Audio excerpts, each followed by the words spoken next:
Hi all, another fun game from Leela ID 10922, so a very high ID, against the dreaded Fire 7.1. So that's a very high ranking chess engine, rank 4 on the CCRL rating list as a one-time control.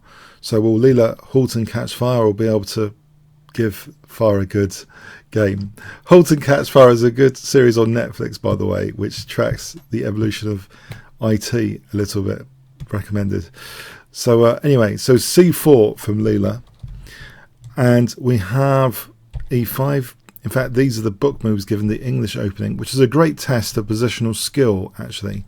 So I'm glad that Edward Panic, who provided this game, provides this another demonstration of the English opening. A3, A5, this is the end of the book. E3, this is very logical. So this is the first move Leela played. The idea of knight e2 and d4 is well known here. Knight ge2, bishop d7, and now d4, bishop b6. Sometimes one of the strategic goals is to hem in this bishop later, try and blunt that bishop. It's not always that easy though. The bishop can sometimes reroute on this diagonal sometimes if white's not careful. Both sides castle. H3, taking away the g4 square. Queen c8. King h2. So all the pieces are within the skin of the pawn chain at the moment. Nice and positional. Rook e8, b3, knight e7, and it's here that a slight concession is made. Leela plays actually e4 in this position, allowing black seemingly a little bit of play here with e takes d4, which is played. So this activates the bishop a little bit. Now, any potential c-pawn move would leave a backward pawn there on the semi-open file, so it's not that desirable for black, this position. And we see here actually black playing a4. So that's an interesting decision, maybe a bit committal in its own right. After b4, this pawn could be a liability later. Not only that, c5 might be an issue later as well, tactically, to watch out for. But for the moment, knight c6, challenging the central knight and putting pressure. Of course, the pressure is on e4 here. Knight takes, bishop takes, encouraging black for the moment to put pressure on e4. That's protected. Queen e6, more pressure on e4. Now, here it's dodgy if rook e1. Look, the f pawn is hanging. Isn't that unpleasant? An ingenious move in this position. Rook a2. So if knight takes, then there's just this nasty pin, and that's just winning for white with this nasty pin. I think just f3 here, for example, pinning against the queen. So we see actually that pawn not grabbed. Yeah, the consequence of the rook a2 to e2. It's not tempting. Queen e5 though is tempting, and actually at this point I thought this is kind of committal, because the queen, if it's really heading for h5, that might seem tempting in the short term, but is it great in the longer term if white can somehow remove the sting out of this queen? So let's see. Rook e2 now. If rook e1, then maybe black could consider this, but it's still uncomfortable for black. There's a small edge after knight b5 for white. Hitting that bishop is tactical, and hitting c7. So if bishop b6, white has a small edge here. So it's not that tempting. But rook e2 is played in any case. And now queen h5 with ideas like knight g4 check. Queen d4 here is a little bit less attractive because of rook d1, queen takes, rook takes. We have h6. f4, I mean this position, you can see that white's got a really nice grip on the position. This is very pleasant. In fact, you could argue white has a clear advantage positionally. Now, also, instead of committing the queen to h5, because this is a pretty committal decision, let's say bishop d7. Let's examine this continuation as an example. The bishop could come to b2 to hit the queen. d6 concession, and in fact, this could be very nasty for black. as well. This kind of scenario, white has a big advantage. Here, for example, lots of pressure. So yeah, this looks like a very committal thing. Queen h5 in a way, and f3 extinguishes knight g4 possibilities. Yeah, if bishop d2, knight g4 check, and then that's a little bit nasty actually for white. There's nice possibilities for black there, like knight e5 for example. So we have actually f3 stopping any knight g4 maneuvering or tactics. Bishop drops back. Now you might think, well, can the queen come back here? It's a bit of a waste of time actually. f4, this position, black gets really pushed back, and e5 is pretty destructive. For example here, knight d5, this is pretty destructive. d7 could be hanging in these lines. So yeah, f3, the queen's kind of stuck at the moment. Bishop drops back. Rook d1. You might think it's tempting to play g4, but actually here, maybe black is just incredibly annoying with that queen, just sticking around. But it turns out, even in this scenario, g5 might be the way to go. This position, white has an advantage here as well. So already something's gone wrong positionally for black. So rook d1 anyway, not g4. Bishop d7, g4 here. And given something's gone wrong, black kind of mixes things up now with this. It changes the dynamics of the position. Knight takes g4, so it's a knight sack for 2 pawns and winning an exchange after. So on paper, on theoretical paper, this might seem a good deal to get involved in. So winning an exchange here. Has Leela lost control? Rook f1. And there's a check, really annoying check as well. Bishop f4. Bishop takes. So winning the exchange by hitting the queen here. Is this enough? This position, the queen can't take because the queen takes c3. So the knight's retreating as well. Is this position enough? The thing is, it seems Leela provides a lesson in turning off the rooks. I mean, literally kind of switching off these rooks by installing form pawns now on both sides of the board. Now that is the general plan, believe it or not, which happens now. I just thought I'd mention that general plan, and you can see how it actually happens now. Knight g3, so the rooks are being kept at bay with no open lines at the moment. Rook a8, and now a key move h4, not only supporting bishop h3 sometimes, and knight and then queen holding e4, but also h5 h6 could be useful. Form pawn alert.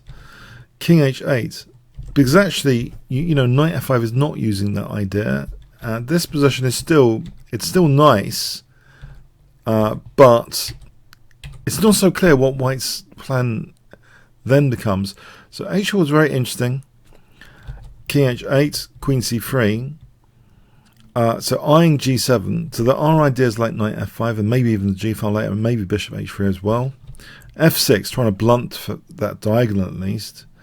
On h6, as an example, knight f5, threatening checkmate.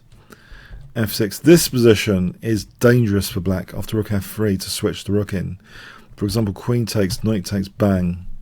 And if king takes, then we've got discovered check. We've got a check discovering an attack on the queen, winning the queen. So this is like a disaster scenario for black. So this looks like a disaster for h6. So f6, bishop h3. So a nice perk of that h4. Not only enabling the dreaded form pawn of death, but also supporting bishop h3. What more could you want? so queen e7, h5. Now look at this, h6 incoming. Rook f8. If h6, that weakens the light squares. The threat of the form pawn might be stronger than the execution of the form pawn. So the threat, causing these weaknesses, Nimzovich would like that black is just cracking up on the light squares here in this variation, just maybe losing an exchange as well if not careful. Otherwise, there's just nasty stuff on the way. Here, it's actually pretty diabolical, this position. So anyway, rook f8, bishop g4 for a moment, rook f7, and now h6. The form pawn, THRN, is installed. And look at the form pawn in regard to switching off the rooks. The rooks really are not having a fantastic time here. In fact, what this form pawn has done is emphasise this liability on this diagonal, which this bishop is not helping support, and it's the poor rooks that are having to defend f6. The form pawn has done a lot of damage already by making the rooks pacified to f6, and the bishop now is hitting a4 here. Queen e8, king g2, king g8. Not the queen was protecting the a4 pawn there. Bishop e2, and now the bishop's got another idea, not smart idea, of c5 and bishop c4, which black desperately tries to stop, blocking in its own bishop. If we look at this position with, say, queen f8, bang, c5. So for example here, not even bishop c4 immediately, b5, blocking in the bishop with bishop c4 to come. This position, let white keep the rook and have f6 instead, is a disaster scenario. This is actually like absolute disaster for black. So c5, and you can see the position is getting even more closed. Not only is this form pawn making the rooks defensive, now this other one over here is also closing up the queen side of the check. Bishop g4 with the threat of bishop e6. This helps white's pawns a little bit in a way. A more advanced pawn now, c takes d. We have king f7 being played. And now b6, another kind of form pawn over the queen side. This can't be taken, it'll be a disaster. The bishop's covering like key squares like d7, which means actually this is basically it's an absolute disaster. If the bishop drops back, then taking crashing through, or just winning the bishop, simply just winning the bishop with rook takes and then take the bishop. There's no problem at all in this position at all. And don't think there's any big deal about bishop a5 either. This is just absolute crushing stuff. So look at this now after bishop e8. Look at these form pawns. The rooks have well and truly been turned off. This is not the right climate for the rooks. Check, bishop d2, and now the knight is like it's like those films where everything's in like frozen in slow motion, yet one person can move around, and it's like, yeah, the whole world of this board position has been frozen in time, and the knight has got rich pickings here in this position with black not being able to do a thing.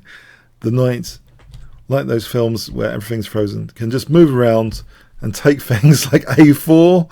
There's just no resistance. So it seems fire has caught fire. And okay, so rook h8, a5, just white building up the position, and the knight with luxury now is also now probing for knight takes g6. With h7 to follow, black desperately plays c4, committing a pawn weakening d4. If rook d8, then bang, knight takes g6 and then h7, and there's no defense here. Look at this, and look how awkward the rooks are. They can't even contact each other now. Their connection is broken, so one of them just gets lost without any repercussion. So nasty. So c4, but the knight has that even here, but teases with knight e2, and we have this continuation, which is amusing. So black's just totally desperate and dead in the water, just giving up the rook. The knight comes over to hit f6. Sorry, the game actually ended here with this. White didn't take it because the game ended here. If the game had carried on, then maybe white is interested in taking the exchange. Maybe Leela's does more advanced stuff. I'm analysing with Stockfish 9 at the moment because I haven't got fantastic graphics cards, but maybe Leela even does something more sadistic. But let's say Stockfish 9 took over. This would be an outcome. f6 drops, and then h7 drops. We've got a big h pawn, and the bishop's not doing anything on b8. Yeah, kind of miserable position. Oh boy, this is one game to remember. And I try and trace back where things really badly went wrong for black in this game. And even the, one of the strongest stockfishes is tempted by queen e5 to h5 as well. It's like maybe the position needs to be rewound a bit further, because it seems as though white has a big edge if black's doing absolutely nothing.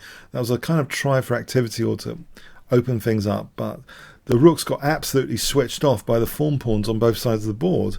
That's the visual impression I get from this game, and how f6 was a major liability later as well. But the bishop's absolutely beautiful white. This bishop absolutely killed. If Leela really embarrasses engines like this, we are in for some games in the next few weeks and months. This is some crush, some positional crush. I think you might agree. Comments, questions, likes, shares appreciated. Thanks very much.